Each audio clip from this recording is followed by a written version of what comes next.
When you need guidance from someone you can truly trust, someone who aligns with your values of sovereignty and natural living, look no further than Dr. Jennifer Tice. Dr. Jen's expertise in homeopathy and naturopathic family care is unmatched. She is my personal go-to when I need an opinion on how to best support my family and myself when we are healing.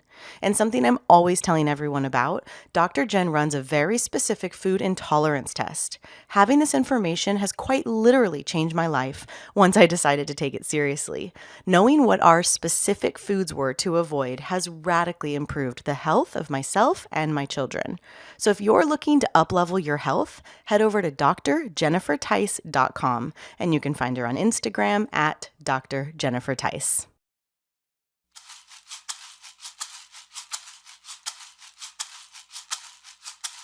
Into the wild I'll go, and into the wild I am. It's been a while, freedom child, since I left my roots back home. Into the wild I'll go, and into the wild I am. It's been a while, freedom child, since I left my roots back home. Welcome to the Freebirth Society podcast. This is a radical space for women who are ready to celebrate their autonomous choices in birth, motherhood, and beyond. Together, we'll learn about wild birth through personal narrative, we'll explore the politics of birth, and we'll analyze everything that relates to our lives as women from a feminist perspective. Here's your host, Emily Saldea. It's been a while, freedom child, since I left my roots back home. Women, it is 2025, which means it is time for you to take your place in the sovereign birth movement. I am thrilled to announce that our absolutely groundbreaking, life-changing, consciousness-shifting, super popular program, the Radical Birthkeeper School, is now open for enrollment. This is your chance. We run the Radical Birthkeeper School once a year, so now's the time to jump in. You love this podcast. You're obsessed with birth. You want a better world for women and families, so here it is. I am inviting you to join the 850 women from over 30 countries who have taken this program and now are confidently bringing this work forward, protecting the sacredness of birth, being an option so desperately needed for mothers and babies. From women brand new to birth, to curious mothers pregnant with their first child, to disillusioned midwives and doulas, even OBGYNs and nurses, women are flocking to this new paradigm of birth consciousness, and the Radical Birthkeeper School is the gateway. The RBK School is the place to gain the language and the knowledge to communicate and step into the sovereign birth paradigm with confidence. If you feel the call, answer it by taking your place in the RBK School. Head over to www.radicalbirthkeeperschool.com today to preview the full curriculum, hear from our many graduates, and learn more. Mentorship, sisterhood, lifetime access, the knowledge, wisdom, and guidance you need to take your place in the sovereign birth revolution, all totally unlocked. Be the change. Join us. radicalbirthkeeperschool.com. Every now and then, a product comes along that our entire family can't get enough of. And lately, it's MASA Chips. Delicious chips made the way food was meant to be. Just 3 simple ingredients: organic corn, salt, and beef tallow. No seed oils, no fillers, no ultra-processed garbage. Just real whole food that nourishes rather than depletes. What we put into our bodies matters. It affects our energy, our mood, our resilience. And yet, the food industry today is completely disconnected from what's real and nourishing. Just like birth, food is one of the most powerful ways to claim sovereignty over our bodies. And it's no surprise that a sovereign birthing family is who makes these chips. When you snack, snack on something real. Go to masachips.com/discount/Freebirth Society and use code Freebirth Society for 20% off your first order. Abigail. Do you go by Abigail ever? I do. It feels really professional, but I do. It means God's joy. Oh, was pretty. You're Yeah. in my phone as Abigail, but obviously I don't call you that. And so anytime I go to text you, I have to remember that it isn't Abby. For some reason, it's Abigail. I need to change it. Yeah. No, I go by Abigail, but most people call me Abby. Yeah, Yeah. that's how I know you. Yeah. Well, I'm excited to have you on for a number of reasons. We've been connected for a good couple years now. And I think our first interaction was you coming to the Fire Within pregnant with what goes on to be your free birth baby, right? Yes. Yeah. Yep. That's such a cool way to meet. And then since then, for context for everyone listening, I mean, you've become a much bigger part of my life as you're part of the Lighthouse, our private membership. But also you've brought some of your best women into Matriarch Rising over the last several years and now become this like just totally joyful layer of the festival. I can't imagine doing it without you women now. So that's We have so much so fun. good. Yeah, It's I so know good. you I'm so do. excited for this year. Yeah, me too. I Yeah. love it. I love having you women a part of that. And then you're also in MMI. Mm-hmm. So you're just in Yeah. it. You're doing all the stuff. Oh man, we're definitely in it. It's been awesome. It's been So awesome. where do you want to start with your first story? How far back? Like it's up to you. Do you want to start with Yeah. getting pregnant or what is your relationship to pregnancy and birth as Yeah. you move into that first baby? Yeah, I feel like I need to start like with the content of like my life leading up a little bit, leading up to my first baby. So I grew up very indoctrined and conditioned by the medical system. Like my parents, I always like say jokingly, but at the same time, it's not really a joke. It's kind of sad that like I was very much like raised on a diet of fear and shame. And we very much were like, you got to take the medicines, you got to go to the doctor. So like I was very much taught like not to trust myself, my body. And that was the example I was getting from my parents because that's how they lived as well. So that's how I was raised. My husband and I met when I was 20 years old. He was 24. I was in college and he was an aspiring race car driver. And I was going to school for public relations and communication. And we started dating and then we started working together. So that's like how our relationship formed. And this was 20 years ago.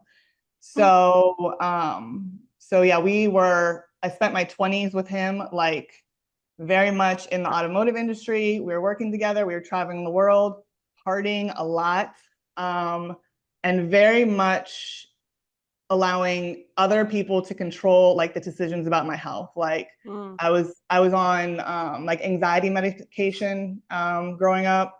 I was on Accutane. Of Oh course, my God. yeah, I know. Fucking Accutane. I Can we just know. take a moment for Awful. Accutane? Awful. I remember being 13 and like literal looking at the poison. pamphlet of the deformed babies, and it's awful. Oh Yeah. my God. Luckily I wasn't on that I know too people, long. people in my age group currently, I mean, you and I are the same age, that still have residual negative health effects from the Accutane that they took as teenagers. Yeah, so gross. Yeah. Okay. Luckily, I don't think I was on it too long. I think maybe like a year or two, but still awful. I had to go get like blood tests regularly Oh my God. to like make sure. I mean, I don't know. I don't that I was still alive. Red flag. Yeah. And then yeah, so I was on a bunch of medication. Like it was always like, oh, there's something wrong with me. And that's like how I was taught by my parents. Like, oh, you have a symptom, you need to go get a pill for it, which obviously now I know absolutely different. I'm fully on board with like the German new medicine teachings, even though sometimes I don't want to be on board with it because it's really hard to like not blame other things and take full responsibility for my health and what's going on with my emotions. But that's how I grew up. So my husband and I got together. We were fully like in it as far as like our work and traveling and doing all those things. And then I started having big health issues, I think around the time I was 30. So that like astrology wise, like Saturn returns thing, like I was like, some big shift was happening in my life. And I was very much like adrenaline, like masculine, like go, go, go, do, do, do. And my body started breaking down. And I had a big emotional breakdown as well. It was a big, like, dark night of the soul, I'd say. I realized I needed to quit the automotive industry and get out of that. And I did. It was a big deal for me to tell my husband because we had built this like empire together. Because he does go on to become a professional. Oh yes, yes, yeah, I got that. Yeah, he went professional when he not long after we started dating, and I was doing all his public relations. I was running our team, doing like all the logistics, also being his girlfriend and wife, and like being the mama of the team. Like I was doing like 6 people's jobs at once, which I feel like attributed to my absolute overload. And then when I left our business, it was actually a very big blessing in disguise because then he had to go on to like find the competent people, the people who enjoy doing those jobs. And because I obviously only want to be doing work that's good. And I was at a point where I'm like, this isn't even fun to me anymore. I was once enjoying what I was doing, and now it's just, you know how life just directs you in a different way. Like the pain of staying the same becomes more than the pain of change. So you have to change. So I was at that point where I had to change. So I did. And my husband understood. It was a point where I was like, I know that this maybe could break our relationship, but if it's meant to, it's meant to, but it didn't. And I went on to just take a break from that. And then I got inspired to start well, before that, I had been getting really into CrossFit in like 2013. I just had this calling to like strengthen my body. And that was probably the first time that I was like, I want to become healthy because of how the way it feels rather than how I look. Like that was the shift in my mind in like around 2012, 2013. And I really started taking care of my body more so around then. When I quit the business, I was like, I want to start training mixed martial arts. So I went into this big leap for 2 years and started training MMA, Brazilian Jiu-Jitsu, Muay Thai, kickboxing, and was like entering fights and going through this 2-year process of something that needed to happen within me. I think it was like digesting a lot of anger, a lot of emotions, and like challenging myself in a new way. But I also really learned to trust my body in that process because I was getting beat up. Like I was training twice a day. And I was doing incredible things to my body. Like I was in the best shape ever, but at the same time, like I would get hurt or injured, or I'd have to cut weight or do this or do that. And I was learning so much about my body and what it could handle, what it couldn't handle, and I was learning to trust it. Like one time I got a big injury where I never got it diagnosed, but I felt that I had tore my meniscus. And of course I was like, I'm not going to the hospital. I wasn't in that mentality then. I had this belief that it would heal naturally. And so through all that process, I like came into this, my body can heal naturally mentality, which I hadn't really had before. So that was the shift of like me really learning how to trust my body, connect with it, through nutrition, through my lifestyle, and through physical fitness. And so that was a huge shift. And that was like 2015 to 2017, 18. And then in that time, around 2018, in 2018, my husband and I went to Jamaica because we had been going to Jamaica every winter, I think since 2010. And I went on quite a journey. And for like 3 days was at one with everything all around me. And I started hearing messages about having a baby. What plant are you on? Psilocybin. Okay. So yeah, I had some delicious tea, and it was funny because I was just like I don't care how much I drink. I know that I'll drink as much as I'm supposed to. And I drank this tea, and for like 3 days, I was just connected to everything. That was actually like when I would say I woke up. Um, like, I mean, of course, there's like lots of times we wake up in life, but that was the first time that I could feel like, oh my gosh, there's something more than me. Like there's something bigger.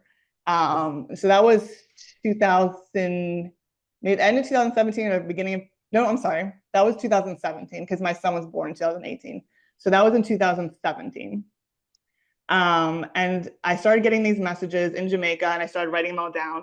You will have a son by April. This was in January. So 3 months, or you will be pregnant by April. So that was 3 months later. His name will start with, or his name will be Gabriel, is what came to me. Something about the number 8 and some other messages.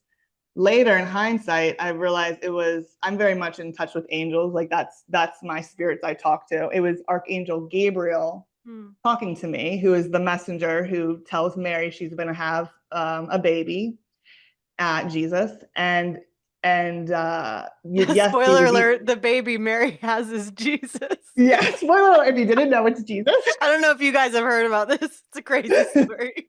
Yeah.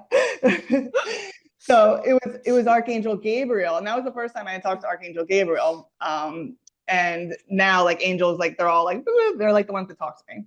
But it was Archangel Gabriel, yeah, telling me and that I would have a son, and his name was going to start with a G, but it wasn't Gabriel. It ended up being Gunnar. And the number 8 was that ended up being his birth path number. And I did end up getting pregnant before April. So fast forward, we get home from Jamaica. I was actually still on birth control at that time. I was on the copper IUD. Ugh. And I had it taken out immediately.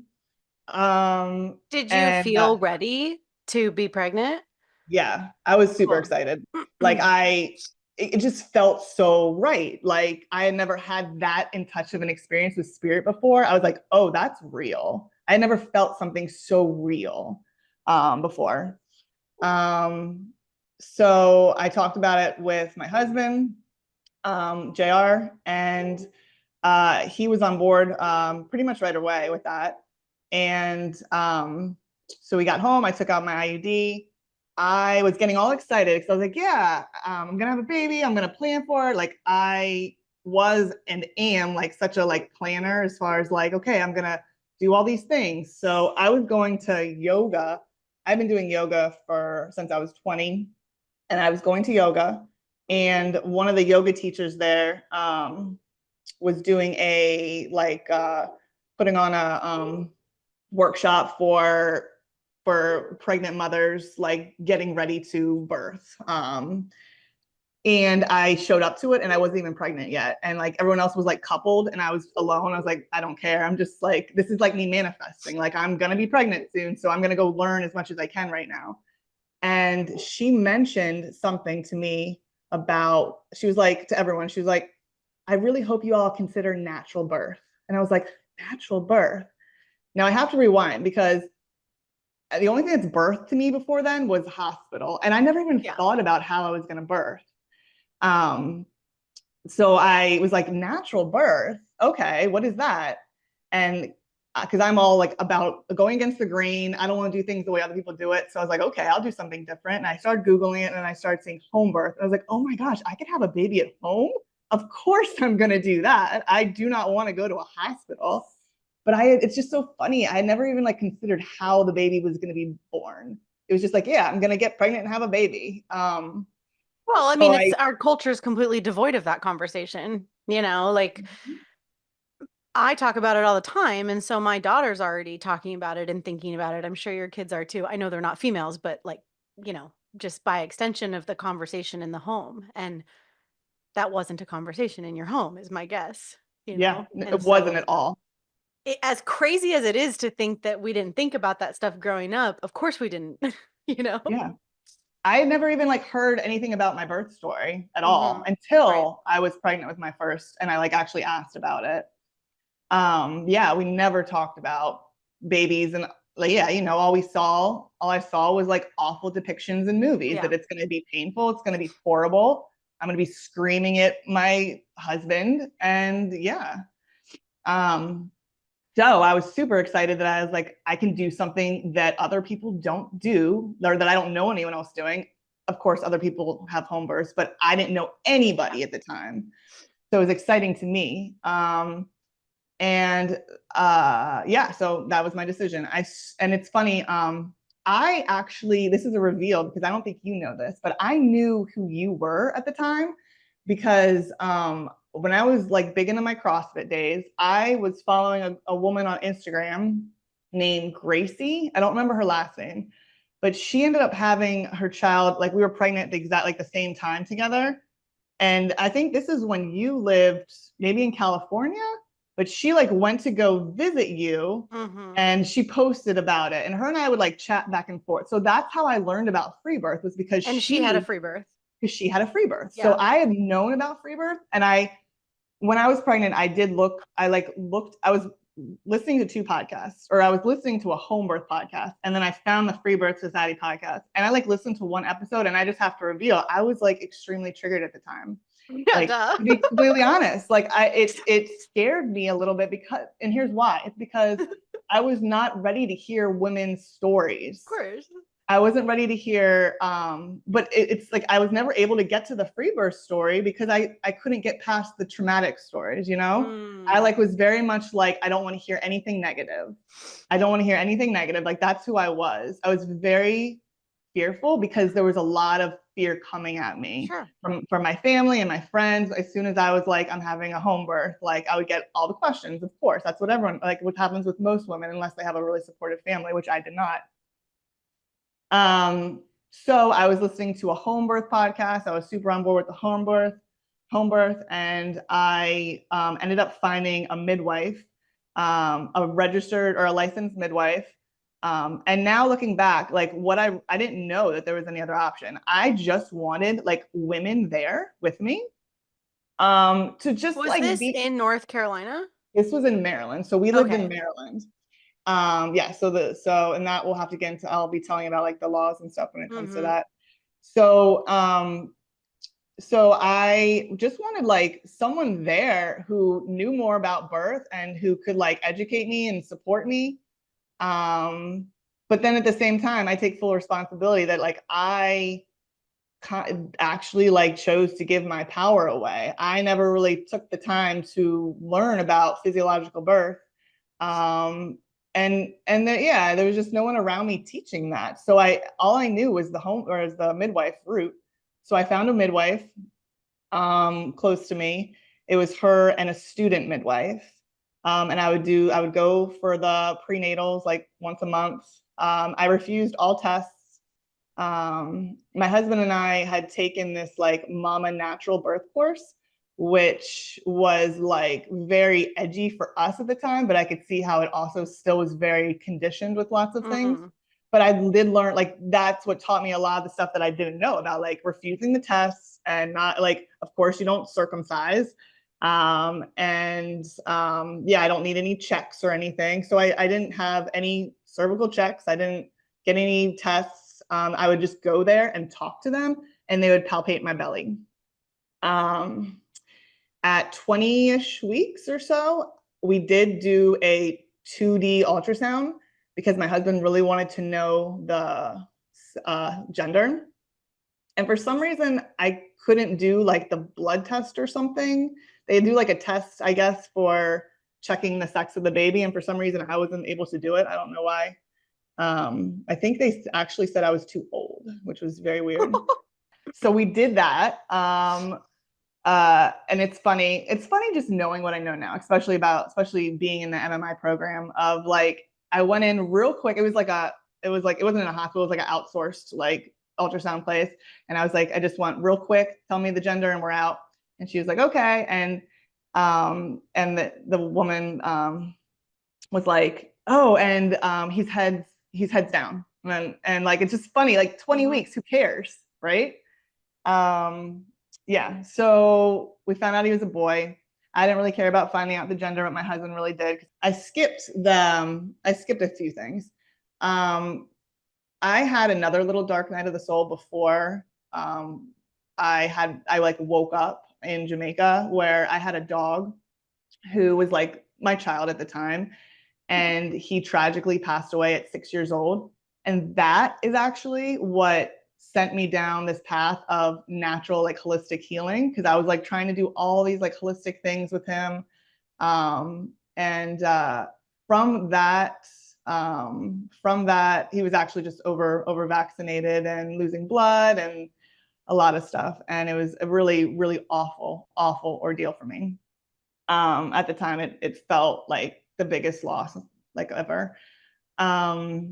So that sent me down the track of finding Reiki, because I met a holistic vet who talked to me about Reiki and said it was a great thing to have for myself and for my family. And that like entered me into the world of energy and energy work. And that actually attributed to waking up a little bit later. So I was learning Reiki. I became a Reiki master teacher, all within like this 6-7 month period. My Reiki teacher would give me Reiki regularly. We would trade. And she is actually the one who told me that I was pregnant when she gave me Reiki one time. And so after that, I got really excited because I felt it too. And she told me at the time that it was a boy. And I went home and got a test, and that's how I found out that I actually was pregnant with a boy. I didn't even consider at the time like not taking a test and just trusting. I just wanted to know for sure. So we confirmed that it was a boy with that ultrasound. So fast forward back to that, we're doing the prenatals. We're getting closer. I'm like great shape during this pregnancy. I feel great because I'm still like doing CrossFit all the time. I was like super into CrossFit.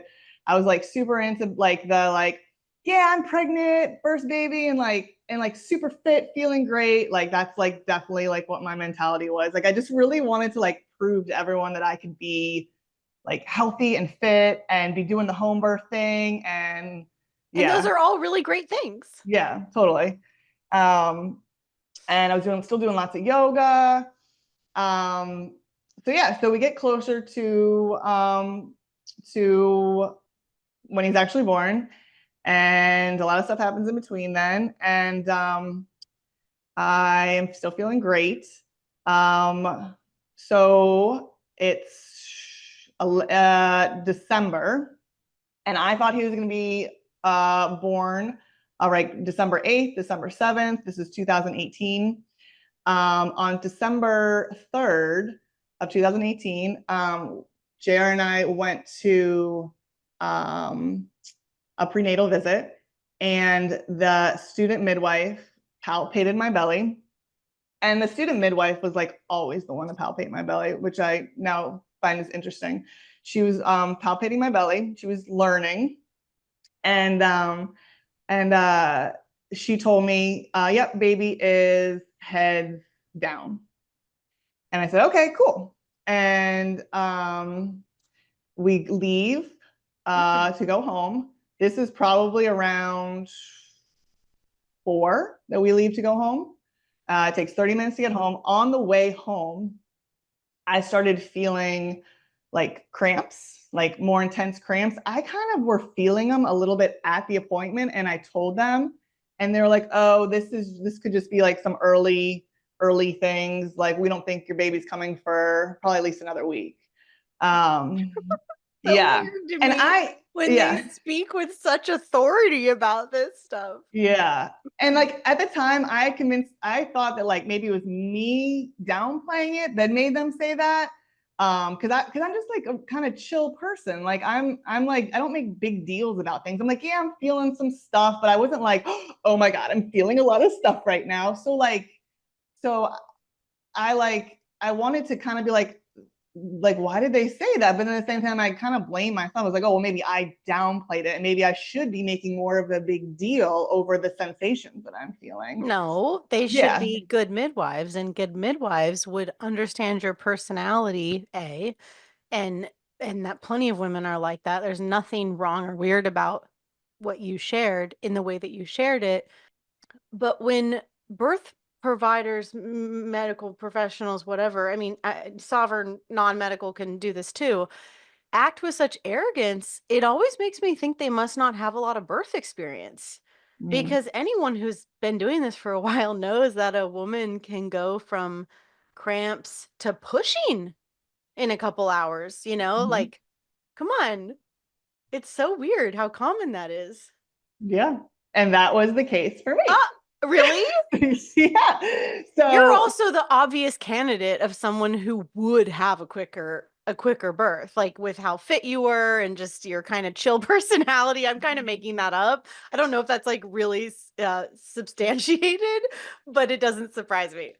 yeah, I mean, I definitely was a quick person and am like I yeah, I was just like real like go go go like fast like yeah. Um and so we were driving home and I was like, oh, whew, that's more. That's more. So I was feeling these more like tightening cramps. And then we got home and they were starting to get bigger. So, like I said, we were in Maryland. And I go into our bedroom and I have my Reiki table like set up in like this corner of our bedroom. And I had the yoga ball and just leaned my head over the table, just like collapsed on it. I would just like roll my hips. Like that was the only thing that was like I could do right then. Like it's what my body wanted to do, I guess I should say. Is just like roll my hips and just feel that. And so this was probably 4:35, maybe.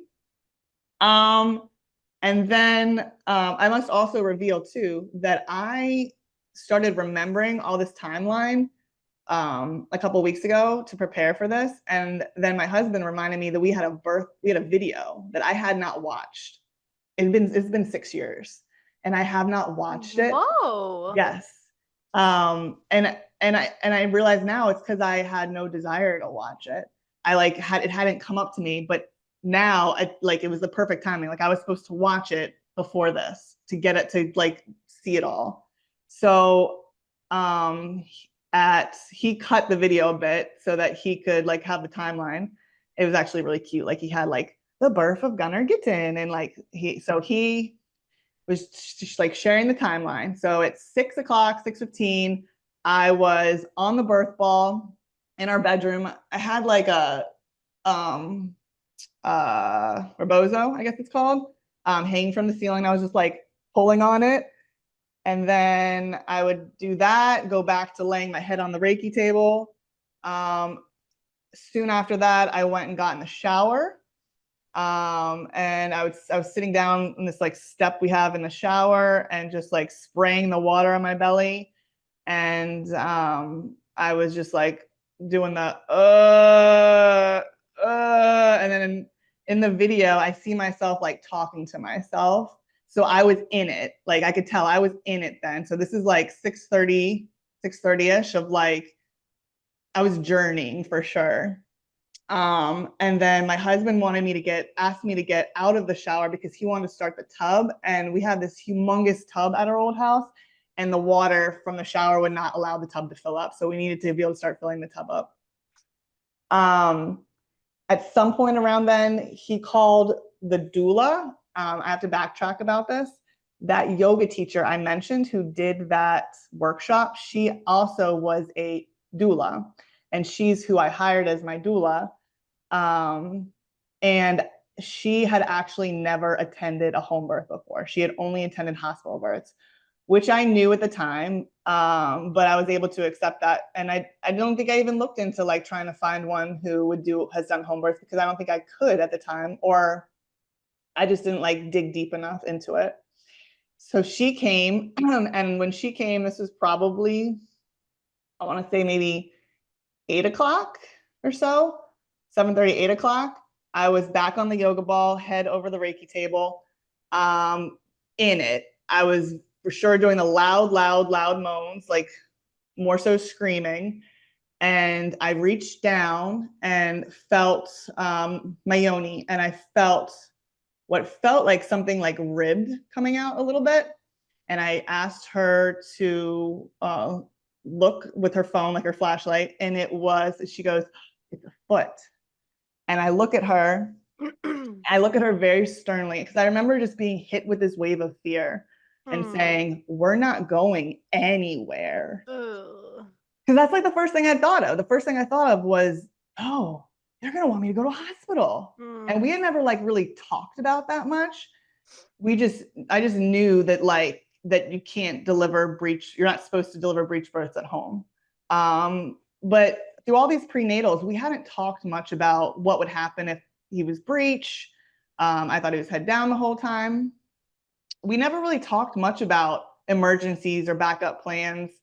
One, because I also didn't really want to entertain it much. Like they, of course, licensed midwives have to say, okay, well, if we're going to transfer, what hospital is the one you want to go to? So I have to pick a hospital, but I just like didn't entertain it. I was like, oh, that's not going to happen. That's not going to happen. Luckily, it didn't happen to me. Spoiler alert.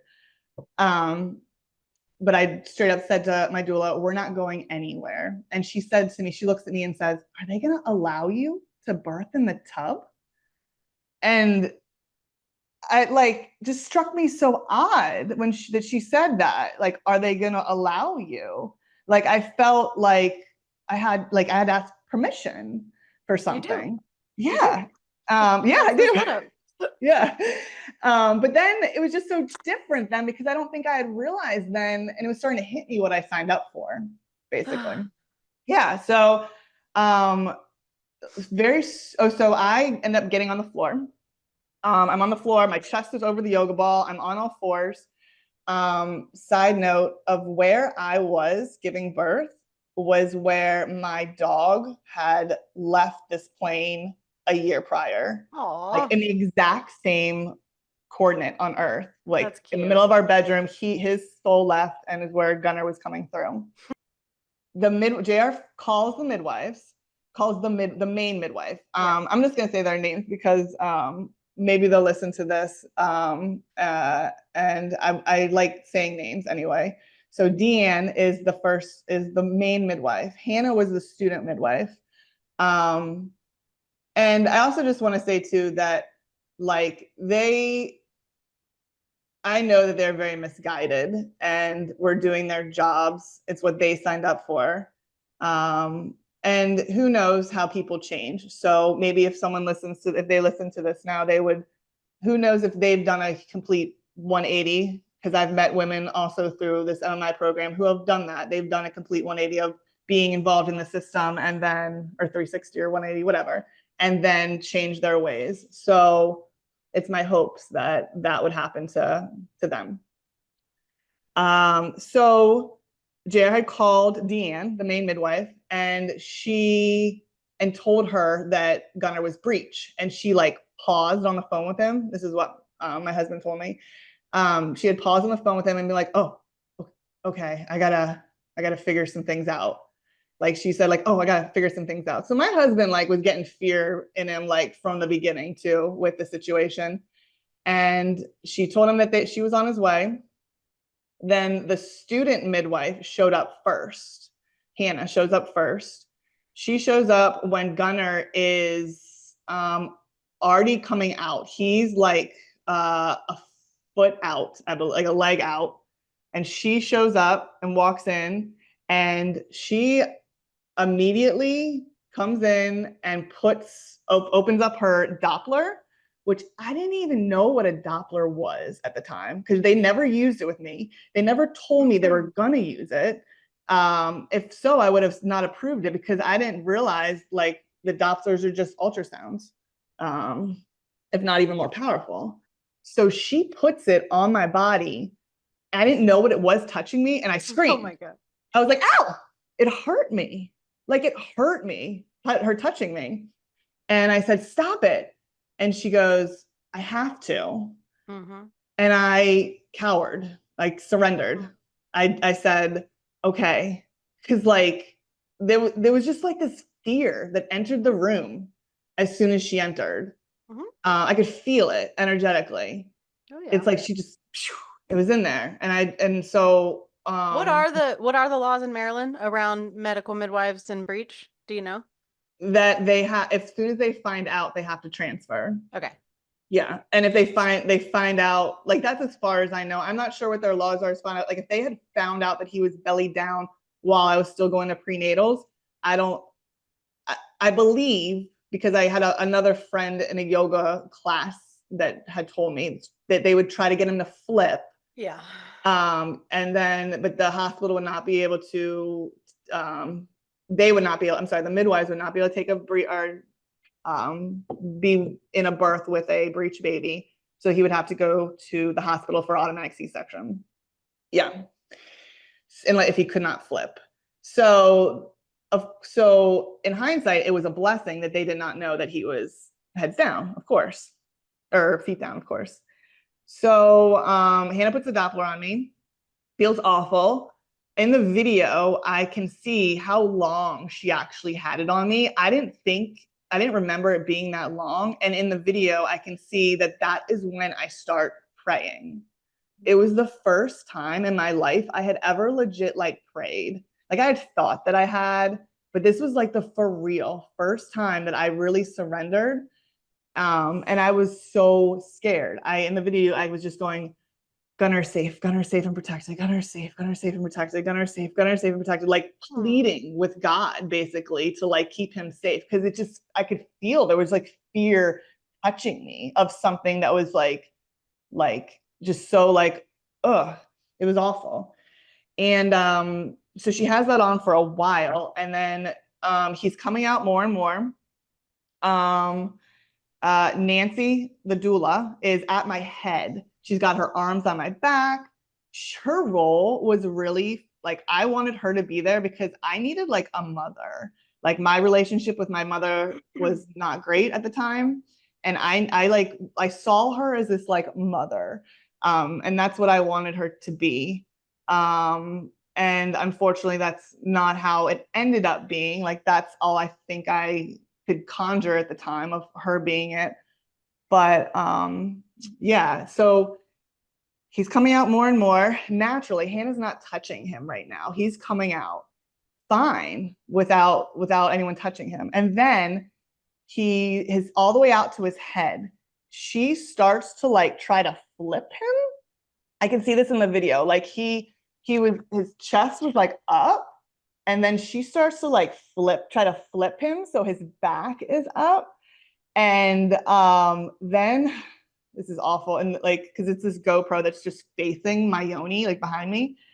And my JR is like behind over here, like behind her. And she looks at him. Hannah looks at him and says very calmly, but like aggressively, like, call the EMTs.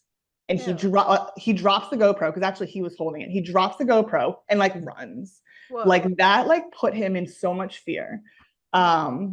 Later, he revealed to me that when she got there, she had actually first taken him out to, Hannah had taken him out to the kitchen and said, look, we have to call the EMTs, but we're going to try to put it off as long as possible.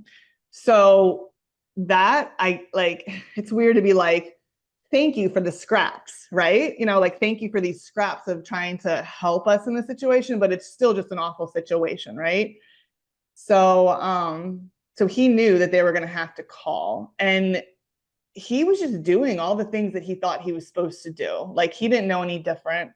So like biologically, he was doing what he thought he was supposed to protect me in the space. And now he sees different too, of like how he was kind of like ployed into this whole situation as well. So she looked at him and said, call the EMTs. And he went and called. And he's like, you can hear in the video, he's like on the phone with them. Like, yeah, we have a breech baby. He, home birth, like saying all the things. He told me later that the woman on the phone had this like awful attitude with him, like, just another like stupid home birth couple again. Like, she just had this like super like, of course you need help kind of attitude. And my husband doesn't deal with that very well at all. So he's just like on the phone because she's telling him to keep on the phone, and he's like walking in and out of the room, like saying to Hannah the things that the woman's saying to do, like yeah. And so then Hannah, as if this like 911 operator knows anything about breech birth, you know? The things he's saying are so generic. She's reading, I know she's reading it from her paper. Like, she flipped to home birth and like, okay, look. Oh my God, totally. Yeah. So then Hannah, right after she said call the EMTs, it's like on for her for some reason. You could tell she's like in emergency mode. So she takes her hands and is putting them inside me to try to get his head out, and to like maneuver his head out. And it hurt so bad. I was screaming. It was like, it wasn't like the normal like moans of birth. It was like a like that kind of scream, like the this is awful, like being cut open kind of scream. Because I was like, now that I know, like as soon as hands are put in you and you're feeling tense and fear, like that is when you rip or you tear. It was awful.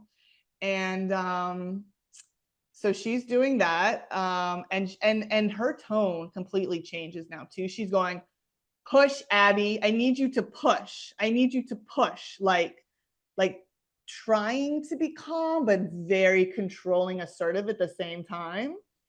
And when she starts doing that, my doula is saying it too. Like she's like, okay, like she's on board now. And then JR comes in and he's saying it.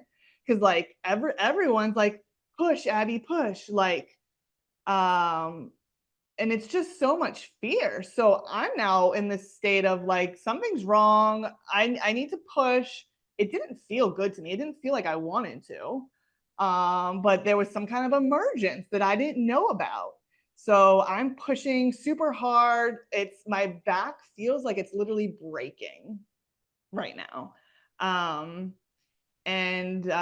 Yeah, like in hindsight, I've learned all these things and I'm like, it should just be left alone. It should just be left alone. My husband and I debriefed a lot, have debriefed a lot about like when fear entered the room and what would have happened if it was just him and I. Because like before then, like everything was intense. Like when it was just me and then him coming in and out, it was intense for me, like the sensations, but like we were flowing. Like, and he said like he didn't have any fear when he was just coming in and out of the room, like checking on me and stuff. And then it was when people started showing up that it just got strange. So I wonder like what the situation would have been like. Or just who you would have been. Like you didn't even get the chance to be an instinct. Yeah. And I'm not like trying to villainize myself, but I also am taking responsibility that was not me. Like I had given up that I had given that up. I had given up my power to others. This is exactly why people hire medical providers. You know, even though it winds up being kind of illogical and backwards, it's because they don't actually know how to support normal birth.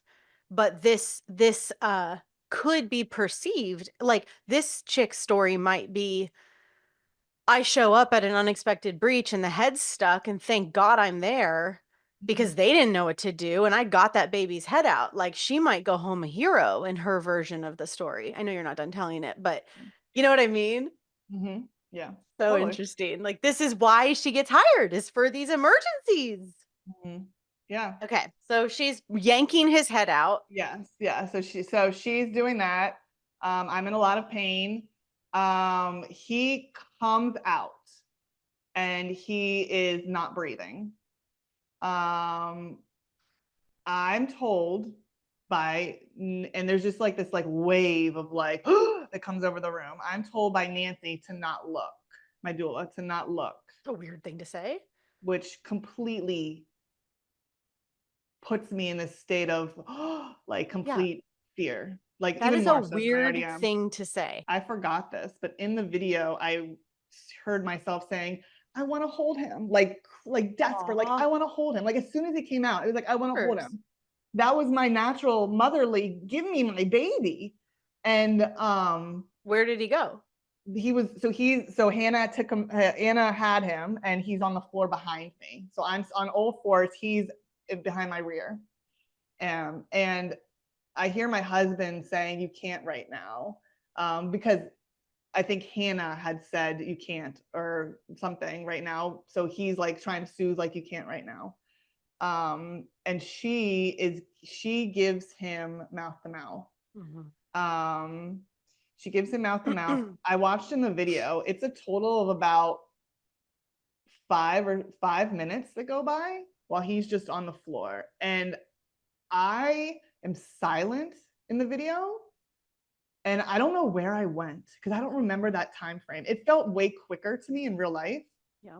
But I must have just completely left my body because it felt like, yeah, I wasn't saying anything.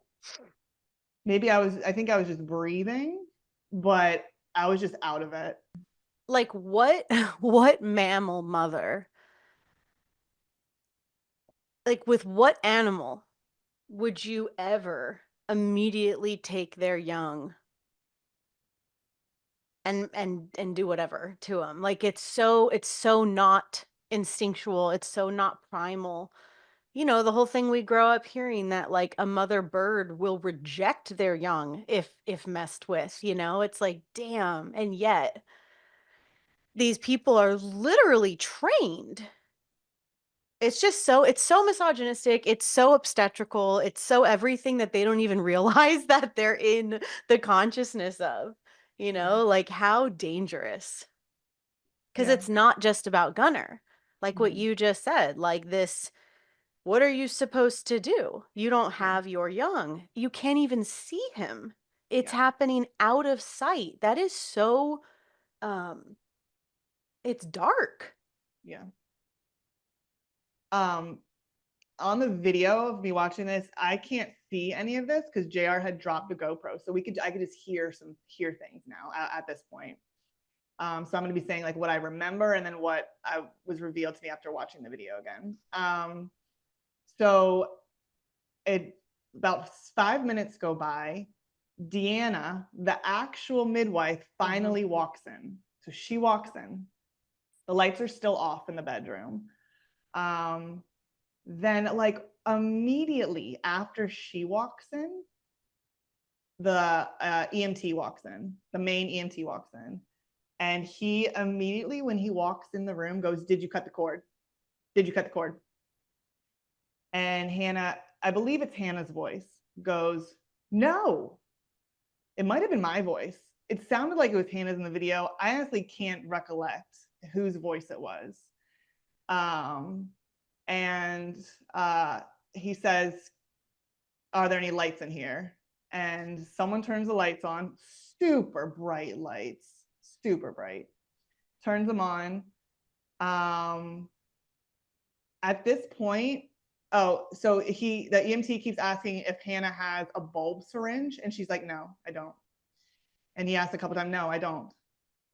He like mentions to his partner, "Okay, go get the oxygen and the something bag, like some kind of kit." And Hannah's still with Gunner. And like around this time, like I think this is what quote inspired Gunner, but he just like comes to right then. Like no, it's my story is like he's like nobody's fucking messing with me, and just like comes to right then. And Hannah or Deanne, I don't know which one, hands him to me. Then like I turn around immediately, hands him to me. Gunner or JR walks in the room right then because JR was out of the room.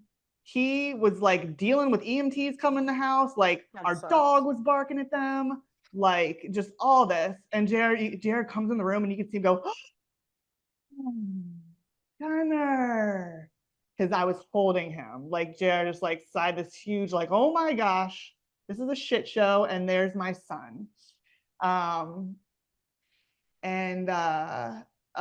So Gunner's put to me and he starts crying a little bit. The assistant of the EMT is like, "Do you got a breathing baby?" I hear him saying like in the video, "Do you have a breathing child?" And the EMT is like, "Yes." I think they take his heartbeat maybe. They're like trying to do stuff like to prove that they did something, I guess. Like they're trying to do stuff.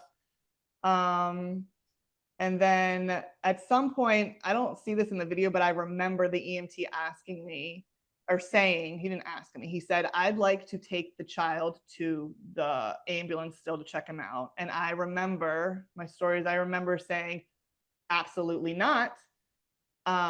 So like the first moments of me having him to my chest, There's men in my room, bright lights on. Like I'm like, whoa, this is crazy. I'm trying to focus on him and look down at him, and he's looking up at me. And the pictures, like his eyes are just so like bright, like trying to see me with these bright lights. Um, and the EMTs leave after like asking who the midwife is. Uh, and then they get me up eventually and into bed.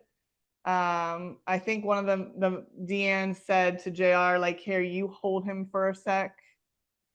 And while she showers, actually, that was probably like after they eventually cut the cord.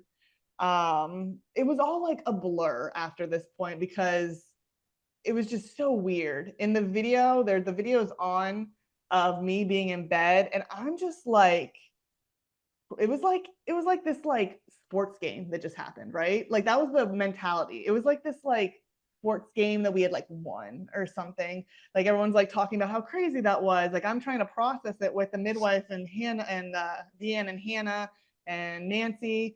Like you could just tell I was just so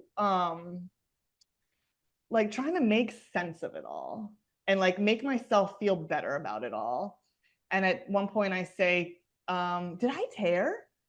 Because I feel really like a lot of like stinging down there. And Hannah looks at me and she's like, yeah, you probably did. It was probably honestly because of what I was doing. And I like said something like, oh, okay, it's not that big of a deal. Like I saw myself in the video saying that, like just like trying to downplay it all. Like I was already trying to like make sense of it in my brain and make it seem like everything was great. Right, like you like would fantasize that you'd be like, "You bitch." Yeah, but I wasn't there. I was trying to make it No, of happy course somehow. not. My brain had to. It had to make it happy so I could be having like my moment. Mhm. I And mean, I it really wasn't. gives you compassion for the reframe in the hospital, right?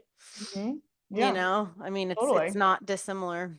So after that, after the birth, like I was super in gratitude mode. I was like, I remember doing like a Facebook post of like, thank you to the midwives and all these people, my doula, all these people that helped it.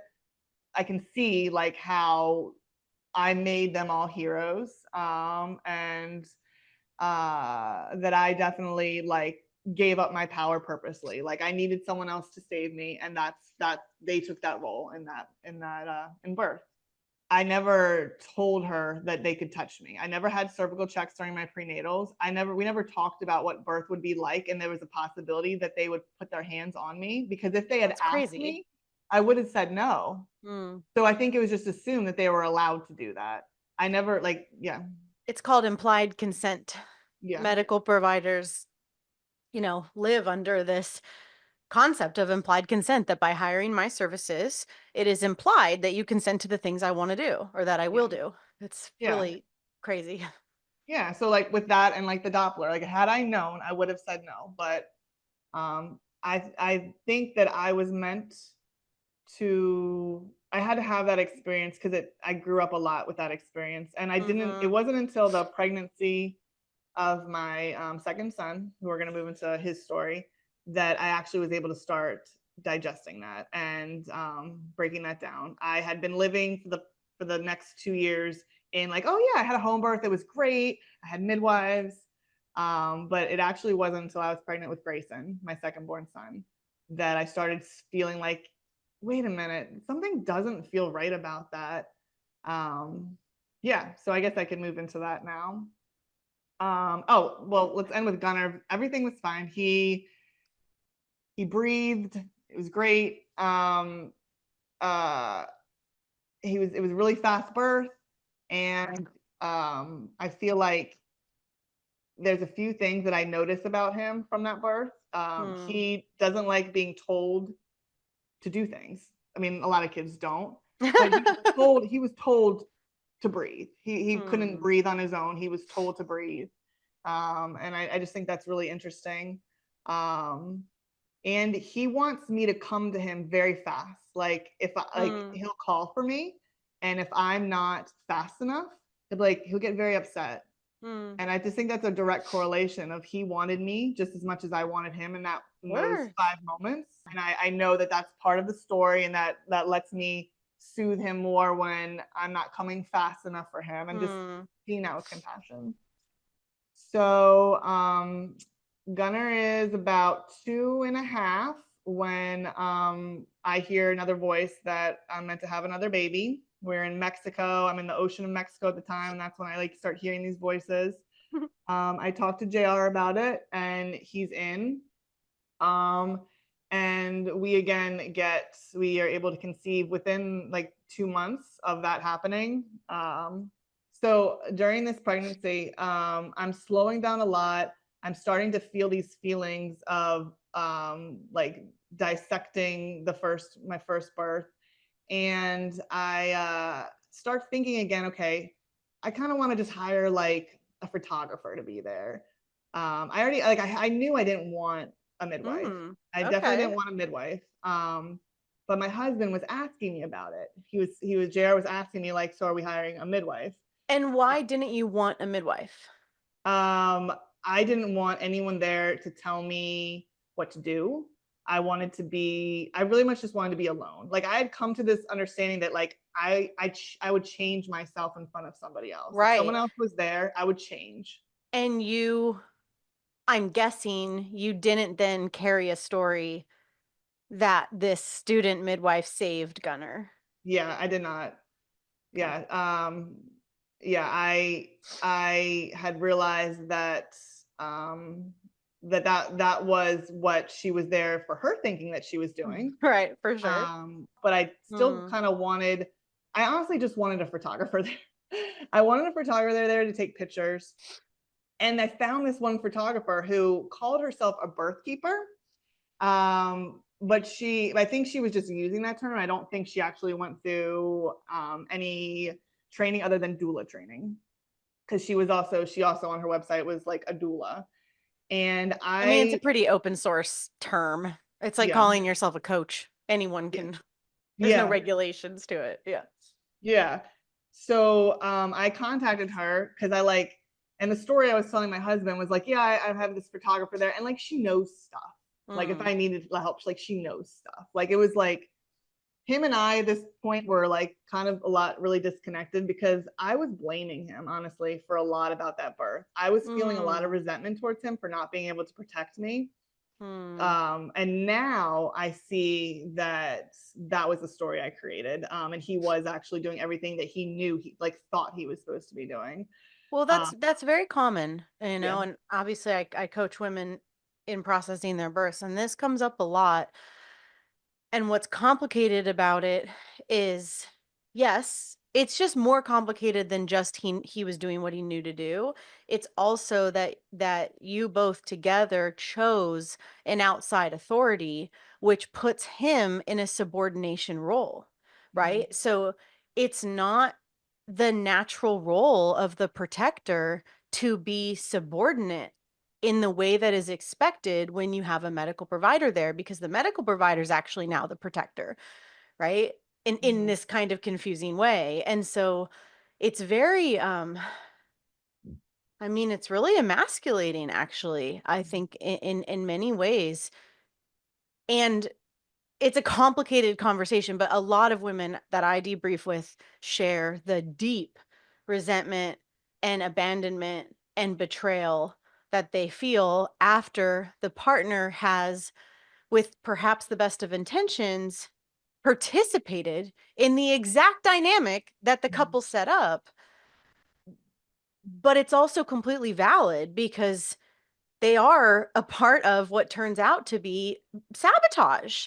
It's so complicated. I mean, it's also not, like, it's also kind of fairly straightforward once you have your head wrapped around it, but I know a lot of women will resonate with that. And and if you aren't connected to it and honest about it and processing it, man, it just festers, and it really can, I mean, I've seen it ruin marriages. Yeah. And it was festering with us for sure. The big resentment I had was about him calling the EMT. Sure. Yeah. And so during the pregnancy with Grayson, he was asking me about a midwife, and he wanted a backup plan. And so I was giving him a story of that there would be somebody there. At this point, I had purchased the complete guide to Freebirth, and I was going through that. Because like I knew that I wasn't like claiming that I wanted Freebirth yet, but I would just knew that I didn't want anyone really there. So I was like trying to like do the pregnancy, but at the same time, like I felt like I was easing my husband's fears. And that didn't feel good to me. I was trying to ignore his fears, basically. Like, to me, it was absurd that he had fear. And like, my thought was like, I shouldn't have to soothe you. And now I understand that it's okay to have fear. And I can see that his fear also was like a reflection of me still having fear. Like, I was not able to see that then. And like, at some point he mentioned like, well, what if we just have like an ambulance at the end of the driveway? That set me off Oh shit. so much, because that's my trauma. That's the trauma, right? It's also like so rude. Yeah. Yeah. And he didn't understand that if I had a backup plan, I would take it. Like, not like, I just knew myself, and I knew that I didn't want to do that. I didn't want to have the out, because I could very easily go into a victim mode and all of a sudden. Also, everyone has a backup plan. Everyone's backup plan who free births or home births is the hospital. Like, Yeah. it's implied. Like, we all know where we're going if it doesn't work out for us. Yeah.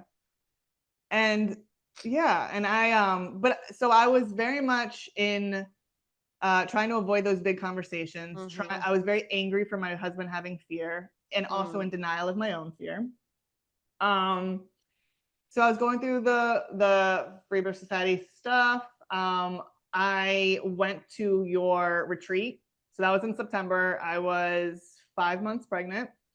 That retreat really, really opened me up, and like solidified in my mind that I absolutely was going to have a free birth. When I came back from that retreat, I felt very changed in many ways. I felt very connected to other women. That was just such prenatal care that I wanted and needed. It's funny because I had moved to North Carolina after having Gunnar, and you had moved to North Carolina. So I refound you on Instagram and was like, oh, she moved to North Carolina too. And then I saw that you were having that retreat. So I just thought that was very interesting. I called the photographer / doula and told her I decided to go a different way, and I don't want anyone there. Because I had just come to this conclusion that I didn't want anyone there. Even if I had a photographer, I wouldn't be able to let go. I wasn't going to be able to surrender to it. So we get to like December. And are you just having a wild pregnancy this whole time? Having a wild pregnancy. Yep, full wild pregnancy. Actually, after I got back from the retreat, I ended up going on I sitting with some medicine with Aya. And because I had come to this conclusion. I had thought that like this was not something I should be doing when I was pregnant. I got like a sign that I should do it. I sat with medicine. It helped me process a lot of things. It helped me like work through a process of what birth could kind of look like as far as me surrendering, which was very impactful for me. Then my husband and I in November did the same thing together, because I had done it as a private session. I didn't want to be around other people. And then him and I did it together, just him and I. And he was able to have this big opening in that.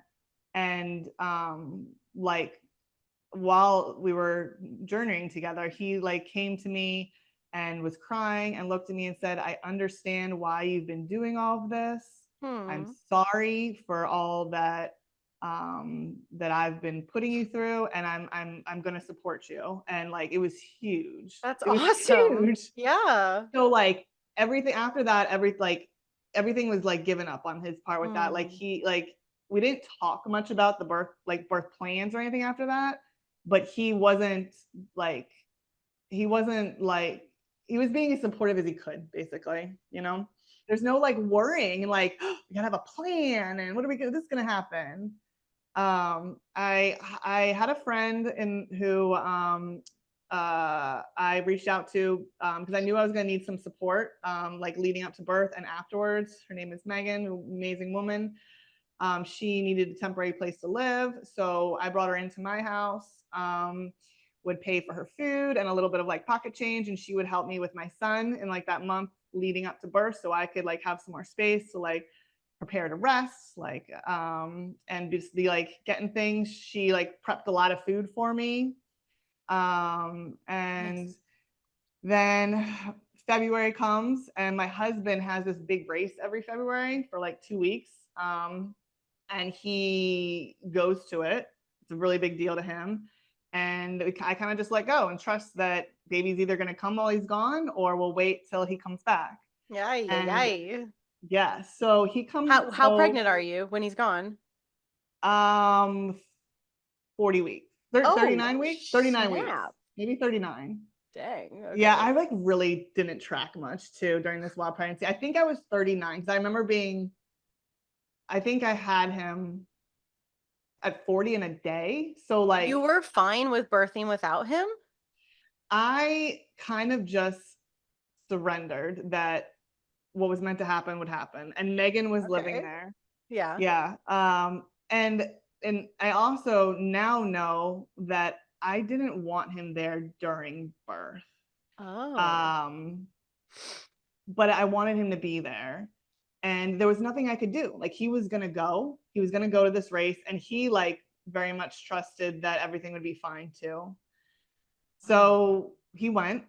It's like a big race. It's part of like his contracts and stuff. So he went, and then I it was a Sunday, I believe, he got home. And then Monday, 10 hours after he got home, it was a Monday. And at I think Oh, 12 shit. o'clock, we had a community call. I had a community call with you for the lighthouse. And which I think it was just Freebirth Society then. I don't think it was the lighthouse then. And like I like wanted to speak during it, and I said, just wanting to let everyone know that based on the way I'm feeling, I believe I'm probably gonna have a baby today. And like literally after I got off the call, I started feeling more of those the same sensations I'd had in my first pregnancy. And I went and made myself some food real quick in the kitchen because I was like, I need to eat some lunch. So I went and made myself some food. I came in to our bedroom and I had to like just sit on the floor. So I sat down on the floor to eat it. I told JR, like, I think this is happening. Can you take Gunner? I let Megan know it was happening. She was in her house at the time. And Gunner and JR went to go lay down for a nap. Megan was just like doing stuff in the kitchen. I ate my lunch, and then the sensation started getting more and more intense. I started filling up the bathtub at our house in North Carolina. I got into the bathtub and just was like moving around, just trying to find like a little bit of relief. And then at some point I like had to get back out. I like was like, oh, I need to get out. So I got back out, which is what I think my body's way, honestly, of being like, this is not working for me right now. I feel like this might stop what's happening. And I got back out and I like was back on the floor on my yoga ball again, I think, just like moving around on it, on my hips or my chest. And then this was like 3 o'clock. So that had been like 2 hours or so. And then I wanted to get back in the tub because it started getting more intense. I text JR, this is definitely happening. I'm good. I text Megan, this is definitely happening. Can you bring me some labor lemonade, which is like this banging recipe for lemonade in the 40 days, the first 40 days book. It's a really good recipe. She brought it for me. And then she said, do you need anything else? And I said, no, I'm good. And she was like, all right. And she left. She got the hint like I was good. Leave me alone, basically. And yeah, so I'm just in the tub, moving my hips around. I had this like playlist of like literally like 1,000 songs that I started creating since all my journeys. like journey music, basically. I was just like, put that on random. I had a GoPro set up and I forgot to press start, which I think was meant to be. Like, I really intended the universe, like, I don't want anyone to see. So it's like, no one's going to see. So I'm moving my hips around. I'm feeling a little bummed in a way because I'm feeling pain. And I was just like, so like, I'm going to have an orgasmic birth. I'm going to. And in hindsight, yeah. I know, you know, it's like, you're like, I'm going to have it. Well, I've never thought I was going to have one. Okay. I've known way too many women to say they're going to have one. Yeah. Now, since in the last 3 years since my son's been born, I've been doing so much more work about surrender and like sexual work. And I get it of why then I wasn't able to, because I had not done that work beforehand. All right, let's do 3. Let's do number 3 and see what's up. I'm ready for that orgasm. You know, you will make millions of dollars if you crack a code there and can teach it to women. Yeah. Okay, so you're feeling some pain. You're in the tub. Yeah. And then it starts to get super intense all of a sudden, it's obviously transition. It's transitions hitting me. It's the whole like, I can't do this feeling, but I can't do it feeling. But thank goodness I'm alone. There's nobody to save me. I set myself up perfectly where no one can save me. So I start praying. I started praying to Mother Mary, was like who came through right then at that moment. I was like, help me, Mother, help me, Mother, help me, Mother, help me, Mother. Maybe 10 times of saying that. All of a sudden, I put my leg up because I could feel like big movement. I put my leg up, so I'm in like a lunge position, like hanging over the tub, and his head starts coming out. Yeah, and this is like 4:15ish at the time. So had a call, ate lunch at 12:30. This is 4:15. Dang. Yeah. His head starts coming out, and like it was the most amazing feeling to feel his head coming out. No one's there in the water. His head's all the way out now. I take a deep breath. And there's like no rush. Like I'm not doing anything. I'm not pushing. Like it's just happening. Take a deep breath. And then the rest of him just like floats out. Just like comes out. And he's in the water. I'm like, oh my goodness. And I take another deep breath. And there's like no emergence like of me having to do anything. And I just like lift him up slowly. I'm like, whoa. Because, you know, I'm just like so out of it right now, like out of it, but in it. And I'm like, that's my baby.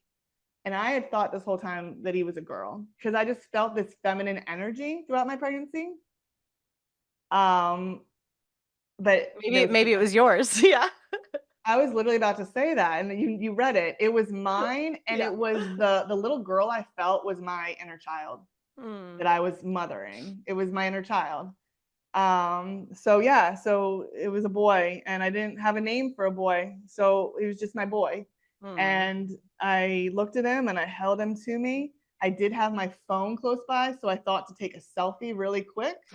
And then I put it down, and then I was just staring at him like, whoa. And probably about 15 minutes go by, and then my husband walks in the bathroom, and he's just like, oh, wow. Oh my God. Completely blown away.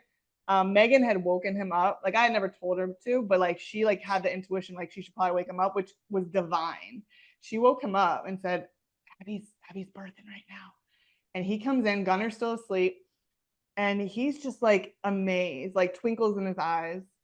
And then we're just like sitting here, like talking of like amazed. And he helps me out of the tub because I say I want to get out of the tub. And we're just like talking about, I don't even know, just like incredible things. And then I said, he reminds me about the placenta. And I said, yeah, I think I'm ready. So he gets a bowl, and I just like squat over it, and it just comes out like super easy. And him seeing that, he looks at me and says, incredible. Because that was like the closest thing he's ever had to natural birth, to physiological birth, was seeing that placenta be born, just see how easeful it was. Yeah.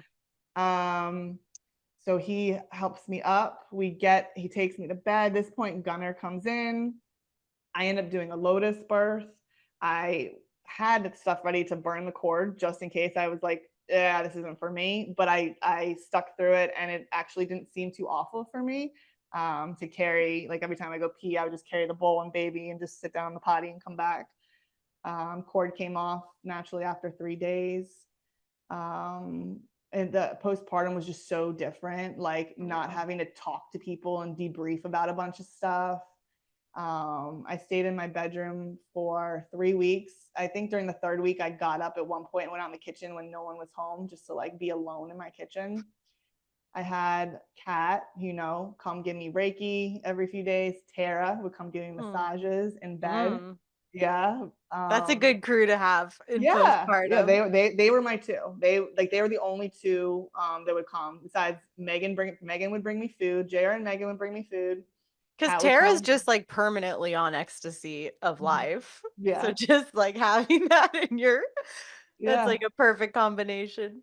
And they just so understood that like I Mm-hmm. wasn't ready to debrief. Like they knew I didn't want to talk. Like I just wanted to be loved, and they loved me, and it was amazing. Perfect. Hmm. Yeah. And it was beautiful. It was amazing. I wasn't ready to admit to myself because there was part of me that felt bad that I didn't want my husband there. Like I had this feeling like you're supposed to have him there. And him and I have debriefed about that. Then it just felt natural to me to want to be alone, and he Totally. understands. He gets it. Yeah. I, And then I we think named him Grayson. mm, so sweet. Yeah. I think it's very natural and normal. And I think a lot of women don't choose that out of a confused obligation, a sense of obligation, and a male's entitlement to the birth space. I know many women who have secretly admitted they would like to be alone and they won't or don't think they can. Yeah. And my husband and I have talked about it too, about how like men have been put in this weird place of having to like equalize like the men's responsibilities as far as like feeding the baby and being part of the Oh birth my God. experience. So it's very Weird. demasculizing for men. Whereas like he actually did his role in that part too. He protected me from my child and napped with him the whole time, Yeah, which was like totally. divine. That like, and I had never planned for it. I wasn't like, okay, so you're gonna take a nap with Gunner, Right. Of course not. and it You just just worked out flow. beautifully. Yeah. Yeah. Yeah, it was beautiful. It was perfect. I knew I could not have anyone around. It's interesting like what I would want now, especially with like learning about a sovereign witness, a woman who I really trusted and I loved and she loved me. If I'd want her in that space to be that sister Mm-hmm. for me, um, because I didn't have that for sure, Right. or I didn't feel like I had that. With Grayson's birth. And I think I wasn't supposed to. I was just supposed to have that alone just to know what that felt like and to Mm-hmm. really just connect to spirit. And now from that, I step into the next level of like me stepping into birth work and wanting to be a sisterly support for other women because that's not what I had and I didn't know Right. it was possible. And yeah, I just feel like it's all really divine of how I experienced all this to come back to Mm-hmm. me stepping into a potential role of something that I never knew was capable and existed. And I Mm-hmm. can gift that to other women who want that. Mm-hmm. Yeah. Yeah. I mean, you have the lived experience of what was almost a perfectly normal undisturbed birth and then is sabotaged right at the end in your own home into the power of birthing alone, which is really good to know as a birth worker because it can really help keep you out of hero. Like it gives you a lot of spaciousness that that's your lived experience to then support other women to be alone and that's like totally fine and not something you have to be afraid of. A lot of birth attendants will never leave a woman alone, which is like a little infantilizing. Well, that would be my goal. My goal would be that a woman was so resourced in physiological birth that she would maybe want me there, but know that if I couldn't show up, she would be able to birth her baby, you know? So, yeah, that's a very good point about that, that I needed to have gone through that experience to know like what other women are capable of because I lived it. Mm-hmm. Yeah. Yeah. It's so cool, it's so cool to process our own birth experiences and get, for better or worse, get the wisdom out of it and the lessons and then integrate them to such a true level that they can really be um I mean, we're the sum total of our experiences, right? But most people are the sum total of their experiences in a totally unprocessed, unintegrated way. They're just like not that impressive. And then, the people who are really integrated, it's just like those are the people you want to be around. Those are the potentially like really epic midwives. And, a lot of women get worried about, oh, I had a traumatic birth, or I haven't had a free birth. Could I possibly attend? And, that's really what it's about. Like, how integrated are you? How processed are you? And have you gleaned the gifts and the wisdom from what you've gone through so that you can offer it from your unique lens? It's not about you have to free birth in order to support birth. That's unreasonable. That's not necessary at all. You just reminded me of one really, really great point that I wanted to mention. That I mentioned that before my first birth, I could not handle hearing negative birth stories. Mm. I couldn't at all. And then I ended up going through something, having to process that, find a lot of compassion for myself, and then started listening to the podcast again and listening to all the women's stories, obsessively, compulsively listening over and over. And then going through MMI and going through like lots of births and things that happen. And like now I just want to hear them all. So like I'm very interested in like debriefing women and their stories, because I can like take it now. I can handle it now. Like I've grown up so much as a woman, whereas before I was such a child where I could not handle fear. I couldn't handle it. I thought it was going to manifest in my life, and now I see that that's not the case. Like I can have compassion, hold space for other women without believing that it's going to happen to me if I do Yeah, that. the image I get is like you were uncontained and now you're embodied. And those are very, when you're open and you're not sure like where you begin and where everyone else ends, and you're people pleasing and you're heroing and all the stuff that we're all groomed to be until we figure out how to get out of that. But now you're embodied, and your life reflects that, and so it's a completely different state in which to hear other women's stories. I mean, people all the time say to me, like, even pregnant you do birth trauma debriefs. Like, whoa. It's like, that's not my story. Like, yeah, it's okay with me to be pregnant and cry with another woman about what she's been through. That doesn't do anything negative to me. Like, I'm yeah, it's interesting. And I'm all for women protecting themselves as they need in pregnancy. Of course, like I have no judgment about that. If that, I know plenty of women who are not available for this kind of work when they're pregnant. That's fine. Mm, I don't resonate with that personally. I don't, but I also feel like I have a very clear understanding of what is mine, what isn't, and also how to feel what I'm feeling. And like, it's fine. It's fine to be devastated and gutted and sick over over someone's story, and then I leave my office and go back to my family. Yeah. It takes practice for sure. Yeah. Well, I'm thrilled for you. I think you have so much to offer to your community, and yeah, I really love you being in the Match Your Birth Midwifery program with us. Yeah, I love it too. It's been epic, and there's a lot more to go this year, and I'm super excited for it. Yeah. All right. I love you. I love you. I'm Thank excited. you. Excited to see you soon.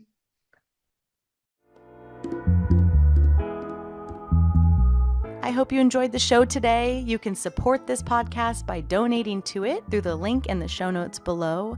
And of course, leaving an awesome review on whatever platform you listen on. The more reviews, the more visibility the show gets. So let's spread the good word of sovereign birth. Don't forget, you can watch our podcast interviews on YouTube and see the women as they tell their birth and power stories. And you'll also find our viral Freebirth collection of epic raw birth videos on our YouTube. Make sure you're subscribed to our channel. We've always got a lot going on at Freebirth Society, and you can find out all about it at freebirthsociety.com, at Freebirth Society on Instagram, and opt in to my newsletter below. We offer courses on Freebirth, authentic midwifery, the blood mysteries, as well as one-on-one coaching, in-person retreats, and of course our annual women's gathering, the Matriarch Rising Festival. Our exclusive, private, vetted membership, The Lighthouse, is definitely something to check out if you're looking for a community of wise sisters to get guidance from and to meet in real life. Together we rise, sisters. We must speak our stories, fully claim our lives, and support one another. This is the living revolution, and I am so grateful to be in it with all of you.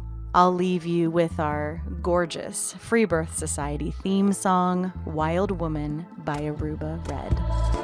I honor you for the wisdom you held, the ancient traditions of plant medicine and womb magic.